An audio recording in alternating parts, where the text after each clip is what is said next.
Shalom warga Yakum yang dikasihi Tuhan. Kembali saya Pendeta Agatha Karis Wibisono Putra menyapa warga Yakum sekalian. Mari sebelum kita membaca dan merenungkan firman Tuhan, kita bersama-sama masuk di dalam doa. Tuhan kami yang baik, kami sungguh bersyukur untuk kebaikan Tuhan, untuk penyertaan serta anugerah Tuhan yang Tuhan limpahkan dalam kehidupan kami. Saat ini kami hendak membaca dan merenungkan firman Tuhan. Tuhan yang pimpin sertai. Kiranya firman ini boleh menjadi pengingat untuk kami serta penguat di dalam kami menjalani kehidupan kami sehari-hari. Terima kasih ya Allah, hanya di dalam nama-Mu saja kami sudah bersyukur dan berdoa. Amin.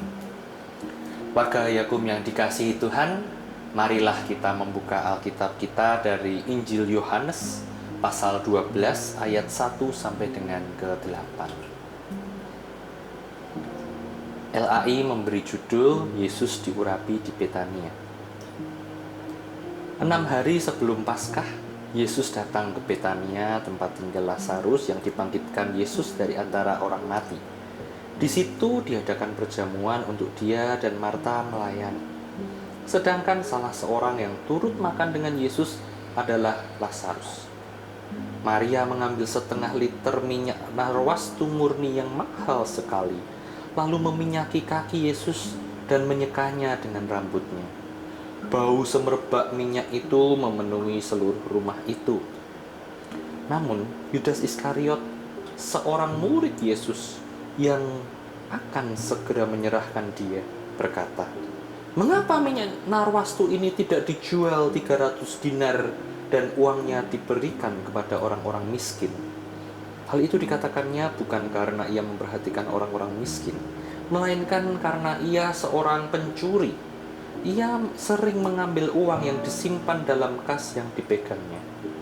Lalu kata Yesus, "Biarkanlah dia, supaya ia melakukan untuk hari penguburanku. Sebab orang-orang miskin selalu ada bersama kamu, tetapi aku tidak akan selalu bersama kamu." Demikian pembacaan kita pada saat ini. Warga Yakum yang dikasihi Tuhan, kita bersama-sama akan menggumuli sebuah tema kerja keras yang tidak mengobjekkan. Kerja keras, seperti kebanyakan orang, dikatakan tidak akan pernah mengkhianati hasilnya. Begitu juga kalimat ini, frase ini dikatakan untuk mendorong kita untuk terus berusaha dengan maksimal jikalau kita ingin mendapatkan hasil yang terbaik. Warga Yakum yang dikasihi Tuhan, ketika kita terus-menerus bekerja keras, jikalau kita tidak berhati-hati, sayangnya kita bisa terjatuh pada satu hal, yaitu selalu memperhitungkan keuntungan dan kerugian.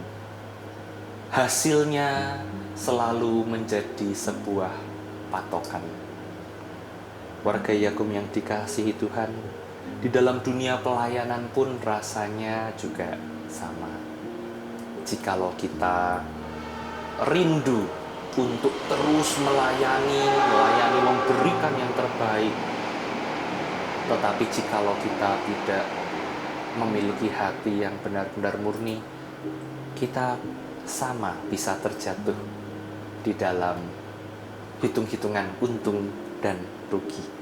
Bacaan kita pada hari ini juga mengisahkan tentang Yesus yang sedang diurapi oleh Maria.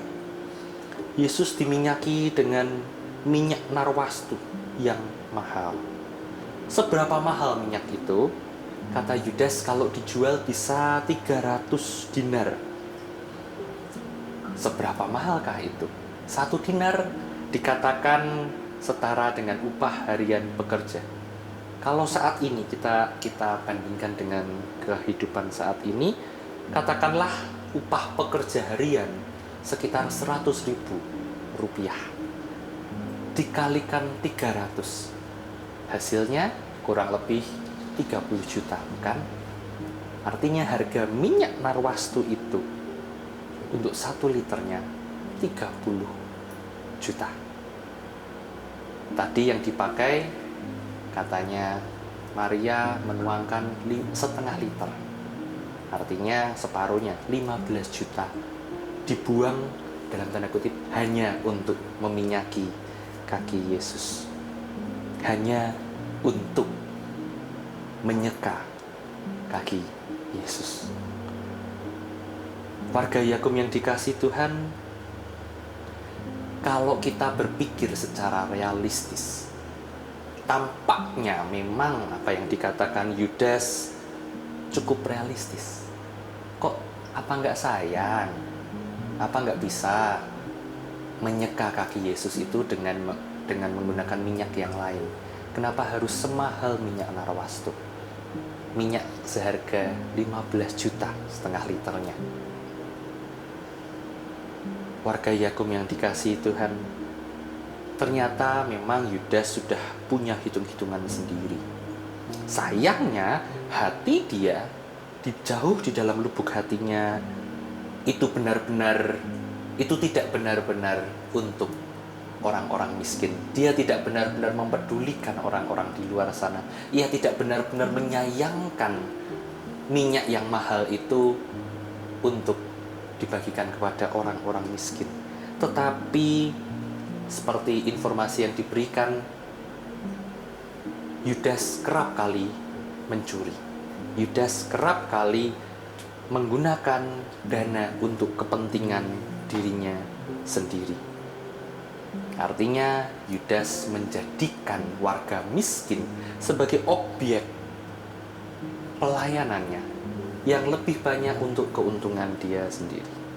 Warga Yakum yang dikasihi Tuhan, panggilan Yakum dalam pelayanan kesehatan tampaknya juga harus terus digumuli setiap waktu dan setiap saat. Harus terus-menerus digumuli ulang. Agar apa? Agar pelayanan ini, agar panggilan pelayanan ini tidak terjebak pada fokus yang salah. Tidak terjebak pada keuntungan semata. Keuntungan secara materi semata. Kita semua memanglah manusia yang rapuh. Tetapi pada saat yang sama kita juga punya Allah yang terus memampukan kita, yang terus memperlengkapi kita dan menguatkan kita selama kita menjalin relasi yang intim, yang akrab dengannya. Tuhan akan selalu memperlengkapi panggilan kita.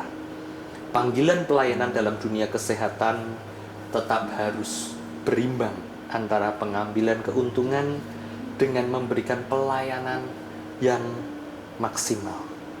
Bukan perkara mudah, apalagi jika sudah terkenal, jika sudah menjadi satu yayasan yang besar, dikenal oleh banyak orang, diberikan kesempatan untuk melayani banyak orang.